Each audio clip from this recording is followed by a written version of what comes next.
Le marché de la location au Maroc, pendant des années, ça a été un vrai champ de bataille. Un climat de méfiance, d'incertitude, un véritable chaos. Une nouvelle loi, prévue pour 2025-2026, arrive et promet de tout remettre à plat. Alors, est-ce vraiment la solution miracle? On va décortiquer ensemble les points clés de cette immense réforme. Imaginez un peu la scène. Des années de sacrifices pour acheter un appartement, le mettre en location, et un jour, cette phrase qui tombe comme un coup près. Ce n'est pas un film, non, non. C'est la réalité qui a paralysé des milliers de propriétaires. Une menace d'extorsion qui profitait des failles du système et qui poussait à un choix complètement fou, laisser son bien vide plutôt que de risquer des années de galère au tribunal. Et de l'autre côté, alors là, la situation du locataire n'était pas beaucoup plus rose. C'était l'angoisse, mais l'angoisse de tous les jours. Est-ce que le propriétaire va appeler pour augmenter le loyer sans prévenir? Est-ce qu'on risque l'expulsion sans raison valable? Une précarité permanente qui rendait impossible de se sentir vraiment chez soi, en sécurité. Voilà, on a les deux côtés de la médaille. Et ça nous amène au cœur du problème, le chaos. Un marché locatif totalement bloqué par une méfiance généralisée. La peur de l'extorsion d'un côté, la peur de l'instabilité de l'autre. C'est ce climat toxique que la nouvelle loi veut absolument assainir. Et le résultat de tout ça? Eh bien, c'est un cercle vicieux dévastateur. Les proprios qui ont peur retirent leurs biens du marché. Résultat, moins de logements disponibles, donc les prix explosent pour ceux qui restent. Et les locataires, eux, vivent dans la peur, ce qui rend toute relation de confiance impossible. Au final, ce n'est pas juste une histoire entre deux personnes, c'est toute l'économie qui trinque. Ok, mais pour bien comprendre pourquoi cette nouvelle loi est une petite révolution, il faut jeter un œil à ce qui existait avant. Il faut analyser l'ancien système juridique, celui qui a créé ce fameux cercle vicieux, celui qui était devenu une machine à créer des conflits plus qu'à les résoudre. En gros, le système y reposait sur deux grandes lois. D'un côté, pour l'habitation, une loi qui voulait tellement protéger la stabilité du locataire qu'elle penchait souvent en sa faveur, au détriment du propriétaire. Et de l'autre, pour le commercial, une loi qui protégeait l'activité, le fameux fonds de commerce.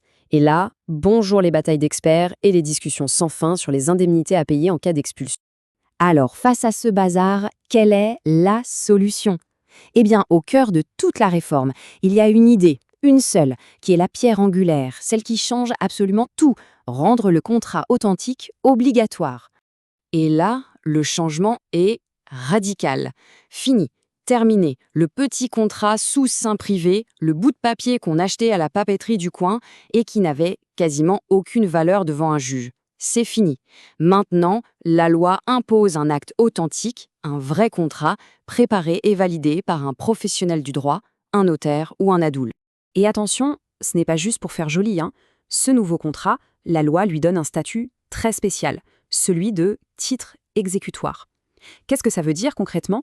Ça veut dire que ce contrat, il a la même puissance, la même force qu'un jugement final rendu par un tribunal. Point. La discussion est terminée. Et c'est ça, cette force, qui permet d'agir vite et bien. Bon, maintenant que cette base super solide est posée, on va voir comment la loi s'en sert pour régler les deux problèmes qui fâchent le plus, les augmentations de loyer et les expulsions.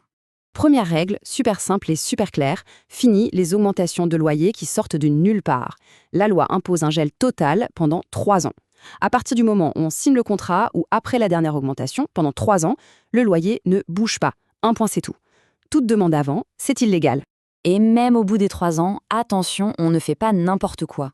La loi met en place des plafonds très stricts.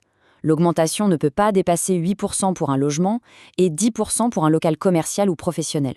Le but, c'est simple, qu'on puisse voir venir, qu'on puisse s'organiser et surtout mettre fin aux augmentations abusives. Alors, il y a quand même une petite exception. C'est une question de justice en fait. Ça concerne les très très vieux contrats avec des loyers qui sont devenus ridicules avec le temps, parfois quelques centaines de dirhams à peine. Dans ces cas précis, un juge pourra autoriser une seule augmentation qui peut aller jusqu'à 50% juste pour rééquilibrer les choses. Maintenant, le gros dossier. Le cauchemar des propriétaires, les loyers impayés. Là, la nouvelle loi met en place une procédure express, super claire. Allez, on suit le timing. 3 mois sans loyer, bim, le défaut est là. Le propriétaire envoie une mise en demeure par huissier. Le locataire a 15 jours pour tout payer. Si au bout de 15 jours, il n'y a rien, eh bien grâce au super contrat, hop, direction le juge des référés pour obtenir une ordonnance d'expulsion. Fini les procès qui durent des années. Et la loi est super claire sur les cas où une expulsion se fait sans la moindre indemnité. Il y en a 4 et il n'y a pas de discussion possible. Primo, le non-paiement du loyer, c'est évident. Secondo, si on change l'utilisation du bien sans autorisation. Tertio, la sous-location dans le dos du propriétaire. Et enfin, pour un logement, tout simplement quand le contrat à durée déterminée arrive à sa fin. Et pour être sûr que tout le monde joue le jeu et respecte les décisions de justice, une pénalité financière bien salée est prévue.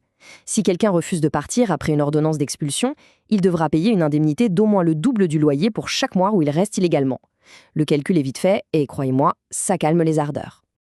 Ok, la théorie, c'est bien beau, mais en pratique, on fait comment? Côté propriétaire et côté locataire, comment est-ce qu'on peut utiliser ces nouveaux outils pour bien se protéger? Pour les propriétaires, le maître mot, c'est prévention. Il faut se construire un bouclier juridique dès le départ. Premièrement, bien choisir son locataire, évidemment. Deuxièmement, et ça ce n'est même pas discutable, toujours un contrat notarié. Troisièmement, y mettre une clause résolutoire très claire en cas de non-paiement. Et enfin, quatrièmement, privilégier des paiements traçables comme les virements. Avec ça, on reprend le contrôle. Et attention, pour les locataires, il faut bien comprendre que cette loi n'est pas contre eux. Au contraire, elle offre de vraies protections. Ce fameux contrat notarié, c'est la preuve de ses droits, noir sur blanc. C'est la fin des augmentations de loyer surprises. C'est ce délai de 15 jours qui donne un peu d'air en cas de coup dur. Et c'est surtout la certitude que personne ne peut être mis à la porte sans une raison légale et une procédure en bonne et due forme. On le voit bien, la philosophie derrière cette loi, c'est de remettre les choses à plat, de rééquilibrer la balance pour essayer, enfin, de reconstruire la confiance. Elle pose un cadre, des règles du jeu claires pour tout le monde. Mais ça pose une dernière question, une question un peu plus profonde.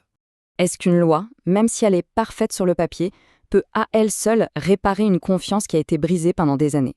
Parce qu'au fond, le problème, il n'était pas que dans les textes de loi. C'était un problème humain, une rupture. Ces nouveaux outils seront-ils suffisants pour que les gens se fassent à nouveau confiance? Voilà la vraie question qui reste ouverte.